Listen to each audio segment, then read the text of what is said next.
ಒಬ್ಬರು ಪ್ರಶ್ನೆ ಕೇಳಿದ್ದಾರೆ, ಆತ್ಮ ಎಂದರೇನು, ಅಹಂ ಬ್ರಹ್ಮಾಸ್ಮಿ. ಅಲ್ಲಿ ಈ ಥರದ ಪ್ರಶ್ನೆಗಳೆಲ್ಲ ಬರ್ತಾ ಇದೆಯಲ್ಲ ಮನಸ್ಸುಗಳಲ್ಲಿ ಅಂತ ತುಂಬ ಖುಷಿ ಆಯ್ತು ನನಗೆ.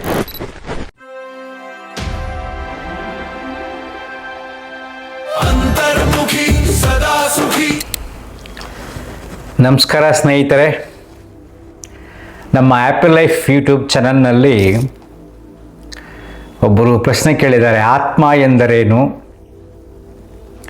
ಅಹಂ ಬ್ರಹ್ಮಾಸ್ಮಿ, ಶಂಕರಾಚಾರ್ಯರ ವೇದಾಂತ ಅದ್ರ ಬಗ್ಗೆ ತಿಳಿಸ್ಕೊಡಿ ಅಂತ. ಆ್ಯಕ್ಚುಲಿ ಈ ಥರದ ಪ್ರಶ್ನೆಗಳೆಲ್ಲ ಬರ್ತಾ ಇದೆಯಲ್ಲ ಮನಸ್ಸುಗಳಲ್ಲಿ ಅಂತ ತುಂಬ ಖುಷಿ ಆಯ್ತು ನನಗೆ. ಸಹಜವಾಗಿ ಈ ಥರ ಪ್ರಶ್ನೆಗಳು ಕೇಳಲ್ಲ. ಆತ್ಮದ ಬಗ್ಗೆ ಕೇಳ್ತಾರೆ, ದೆವ್ವದ ಬಗ್ಗೆ ಕೇಳ್ತಾರೆ, ದೇವ್ರ ಬಗ್ಗೆ ಕೇಳ್ತಾರೆ, ಪವಾಡದ ಬಗ್ಗೆ ಕೇಳ್ತಾರೆ, ಮಾಟ ಮಂತ್ರದ ಬಗ್ಗೆ ಕೇಳ್ತಾರೆ. ಅಹಂ ಬ್ರಹ್ಮಾಸ್ಮಿ, ಆತ್ಮ ಅಂದರೇನು? ಆ್ಯಕ್ಚುಲಿ ಡೀಟೇಲ್ಸ್ ಇದೆ. ಈ ಪುಸ್ತಕ ರಿಲೀಸ್ ಆಗಿ 40 years ಆಗಿದೆ. ನಾನು ತೊಗೊಂಡೇ 30 ವರ್ಷ ಆಯಿತು. ಹಿಂದೂ ಧರ್ಮ ದರ್ಶನ ಬೈ H.J. ರಾಮಯ್ಯಂಗಾರ್. ಇದರಲ್ಲಿ ಎಲ್ಲ ಬರುತ್ತೆ. ಸದ್ಯಕ್ಕೆ 2 ವಿಚಾರ ತಿಳ್ಕೊಳ್ಳೋಣ ತುಂಬ ಸರಳವಾಗಿ. ಜನಕ್ಕೆ ಇಷ್ಟ ಆಗಲ್ಲ ಜಾಸ್ತಿ ಹೇಳಿದ್ರೆ. 10 ನಿಮಿಷ ವಿಡಿಯೋ ಮಾಡಿದ್ರೆ 3 ನಿಮಿಷ 4 ನಿಮಿಷ 5 ನಿಮಿಷ ನೋಡೋದೇ ಗ್ರೇಟು. ಆತ್ಮಜ್ಞಾನ ಯಾರಿಗೆ ಬೇಕಾಗಿದೆ? ಸೊ ಇಲ್ಲಿ ದ್ವೈತ ಅದ್ವೈತ 2 ವಿಚಾರಗಳ ಬಗ್ಗೆ ನಾವು ಸ್ವಲ್ಪ ತಿಳ್ಕೊಳ್ಳೋಣ. ದ್ವೈತ ಅಂದರೆ 2, ಅದ್ವೈತ ಅಂದರೆ 1. ಅಂದರೆ ನಾನೇ ಬ್ರಹ್ಮ, ನಾನು ಬ್ರಹ್ಮನಾಗಕ್ಕೆ ಕೆಲವಾರು ಸಾಧನೆಗಳನ್ನು ಮಾಡಿದ್ರೆ ನಾನು ದೇವರಾಗ್ತೀನಿ. ಹಂ ಬ್ರಹ್ಮಾಸ್ಮಿ, ಈ ಸೃಷ್ಟಿಲಿ ನಾನೇ ಅನ್ನತಕ್ಕಂಥ ಸಿದ್ಧಾಂತ ಎಕ್ಸ್ಪ್ಲನೇಷನ್ನು, ಸಾಧನೆಗಳು ಹೇಗೆ ಮಾಡಬೇಕು ಶಂಕರಾಚಾರ್ಯರು ಹೇಳಿದ್ರು. ಮಾಧ್ವಾಚಾರ್ಯರು ಏನು ಮಾಡಿದ್ರು? ನಾನೇ ಒಬ್ಬ ದೇವರಲ್ಲ, ದೇವ್ರು ಬೇರೆ ಇದ್ದಾನೆ. 2, ನಾನು ಭಕ್ತ, ಭಕ್ತಿಯಿಂದ ಕೆಲವರು ಸಾಧನೆಗಳನ್ನು ಮಾಡಿದಾಗ ನಾನು ಪರಮಾತ್ಮನಲ್ಲಿ ಐಕ್ಯ ಆಗ್ತೀನಿ ಅಂತ ಅವ್ರು ಹೇಳಿದ್ರು. ಇನ್ನು ವಿಶಿಷ್ಟ ದ್ವೈತ ವೇದಾಂತ, ಶಕ್ತಿ ವಿಶಿಷ್ಟ ವೇದಾಂತ, ಹಿಂಗೆ ಏನೇನೋ ಇದೆ, ರಾಶಿ ರಾಶಿ ಇದೆ. ಈಗ ನೀವು ಸ್ವಲ್ಪ ಅರ್ಥ ಮಾಡ್ಕೊಳ್ಳಿ ಸರಳವಾಗಿ. ಶಂಕರಾಚಾರ್ಯರು ಮಹಾತತ್ವಜ್ಞಾನಿಗಳು, ಅವರ ಫಾಲೋಯರ್ಸ್ ತುಂಬ ಜನ ಇದ್ದಾರೆ. ಆದರೆ ಅವರು ಕೂಡ ಸೀಮಿತ. ಅವರ ಫಿಲಾಸಫಿನ ಈ ಸೃಷ್ಟಿ ಇರ್ತಕ್ಕಂಥ ಎಲ್ಲರೂ ಒಪ್ಕೊಂಡಿಲ್ಲ ಈ ಜಗತ್ತಿನಲ್ಲಿ. ಸೊ ಮಾಧ್ವಾಚಾರ್ಯರು, ಬೇರೆ ಬೇರೆ ಆಚಾರ್ಯ ಮುನಿಗಳು ಯಾರ್ಯಾರು ಬಂದಿದ್ದಾರೋ ಈ ಭೂಮಿ ಮೇಲೆ, ಈ ದೇಹವನ್ನು ಧರಿಸಿ ಭೂಮಿಯ ಮೇಲೆ ಬಂದು ಸಿದ್ಧಾಂತವನ್ನು, ವೇದಾಂತವನ್ನು, ತತ್ವಜ್ಞಾನವನ್ನು, ಯಾವುದೇ ಸಾಧನೆಯನ್ನು ಹೇಳುವವರು ಅವರ ಬುದ್ಧಿ ಮಟ್ಟಕ್ಕೆ ತಕ್ಕಂತೆ, ಸಾಧನೆಯ ಮಟ್ಟಕ್ಕೆ ತಕ್ಕಂತೆ ಹೇಳುವವರು ಒಂದು ಸರ್ಕಲ್, ಚಿಕ್ಕ ಸರ್ಕಲ್ ಅಷ್ಟೇ. ಯೋಚನೆ ಮಾಡಿ ನೋಡಿ, ಶಂಕರಾಚಾರ್ಯ ಫಿಲಾಸಫಿ ಜಗತ್ ಪೂರ್ತಿ ಅನುಸರಿಸ್ತಾ ಇದೆಯಾ? ಇಲ್ಲ. ನಾವು ರಾಮ, ಕೃಷ್ಣ, ಶಿವ, ದೇವಿ ಬೇರೆ ಬೇರೆ ಹೇಳ್ತೀವಿ, ವಿಷ್ಣು ಅಂತ ಹೇಳ್ತೀವಿ.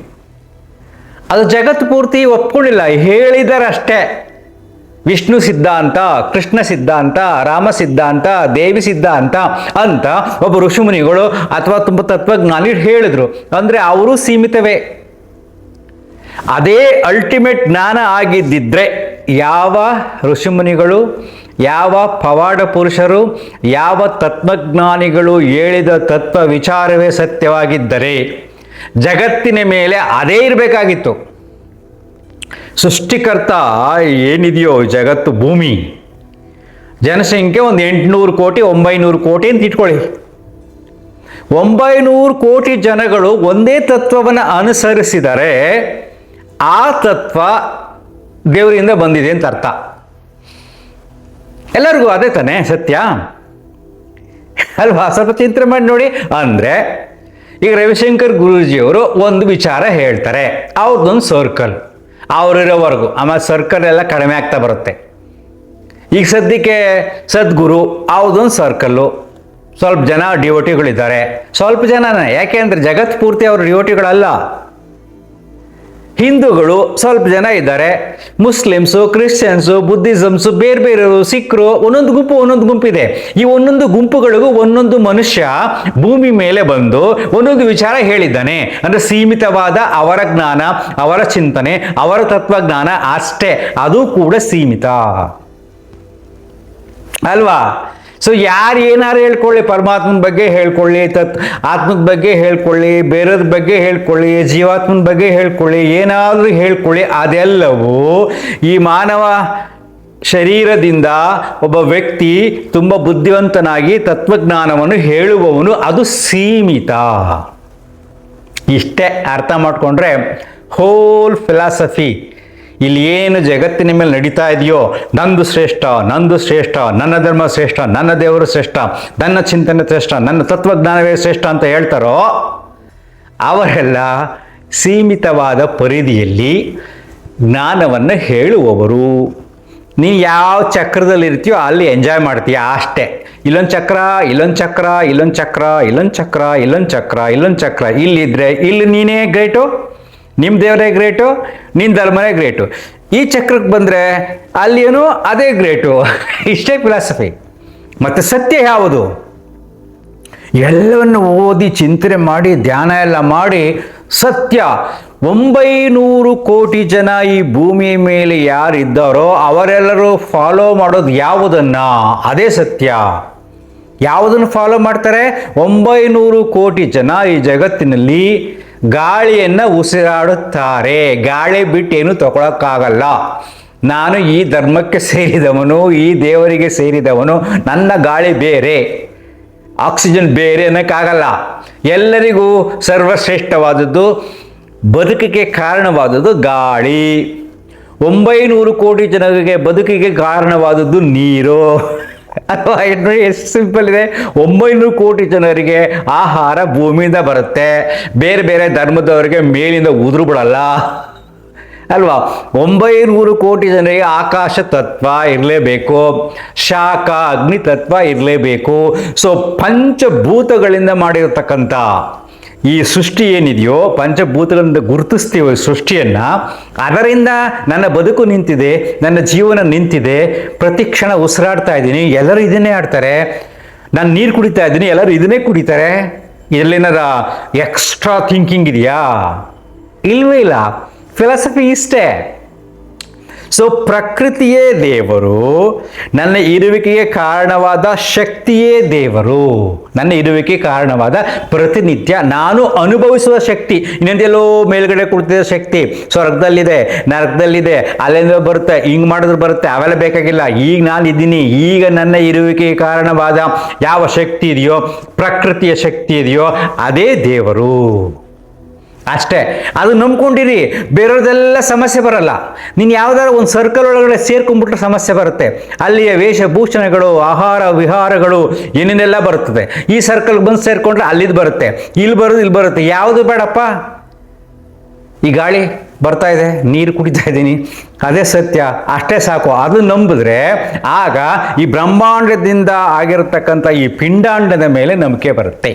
ಪಿಂಡಾಂಡ ಅಂದರೆ ಇದು ಎಲ್ಲ ಸರ್ವಶ್ರೇಷ್ಠವಾದ ಗಾಳಿ ಅಂತ ತಗೋತೀವಿ, ನೀರನ್ನು ಕುಡಿತೀವಿ ಅಲ್ವಾ, ಅಗ್ನಿನನ್ನು ಉಪಯೋಗಿಸ್ಕೋತೀವಿ, ಭೂಮಿ ತತ್ವವನ್ನು ಉಪಯೋಗಿಸ್ಕೋತೀವಿ. ಎಲ್ಲ ಸರ್ವಶ್ರೇಷ್ಠವಾದದನ್ನು ಉಪಯೋಗಿಸಿಕೊಂಡರೂ ಕೂಡ ಈ ದೇಹ ಕೃಶವಾಗುತ್ತೆ, ಈ ದೇಹ ಮುದುಕ ಆಗತ್ತೆ, ಕೊನೆಯಾಗತ್ತೆ. ಇದು ಸತ್ಯ. ಯಾವುದು ಶ್ರೇಷ್ಠವೋ ಆ ಶ್ರೇಷ್ಠತೆಯಿಂದ ನನ್ನ ಬದುಕು ಇದೆಯೋ, ಆದರೂ ಕೂಡ ಇದು ಅದೇ ಸೃಷ್ಟಿಯಲ್ಲಿ ಲೀನವಾಗುತ್ತೆ. ಗಾಳಿ ಹೊರಟೋಗುತ್ತೆ ಅಲ್ವಾ, ಒಳಗಡೆ ಹೋಗ್ತಾ ಇದೆ, ಹೊರಗಡೆ ಬರ್ತದೆ, ಗಾಳಿ ನಿಂತರೆ ಗಾನ್, ಮುಗ್ದಾಯ್ತು. ಗಾಳಿ ಹೊರಗಡೆಯಿಂದ ಬಂತು, ಒಳಗಡೆ ಹೋಗಿಲ್ಲ ಅಂದ್ರೆ ಎಲ್ಲೋಯ್ತು ಗಾಳಿ? ಈ ಗಾಳಿಗೆ ಹೋಯ್ತು. ಸ್ವಲ್ಪ ಹೊತ್ತು ಆದಮೇಲೆ ಹಾಗೆ ದೇಹನೂ ಹೋಗ್ಬೇಕು, ಹಾಗೆ ಬಿಟ್ಟರೆ ಕೊಳ್ತೋಗುತ್ತೆ, ಸುಟ್ಟಾಕ್ತೀವಿ, ಅಲ್ಲೆಲ್ಲ ಸೇರ್ಕೊಂತು, ಎಲ್ಲ ಪಂಚಭೂತಗಳು ಲೀನವಾಯಿತು. ಅಷ್ಟೇ. ಆತ್ಮಜ್ಞಾನವೂ ಬೇಕಾಗಿಲ್ಲ, ಪರಮಾತ್ಮನ ಜ್ಞಾನವೂ ಬೇಕಾಗಿಲ್ಲ, ಏನೂ ಬೇಕಾಗಿಲ್ಲ. ಈ ಸೃಷ್ಟಿಯೇ ಪರಮಾತ್ಮ ಅಂದ್ಕೊಳ್ಳಿ.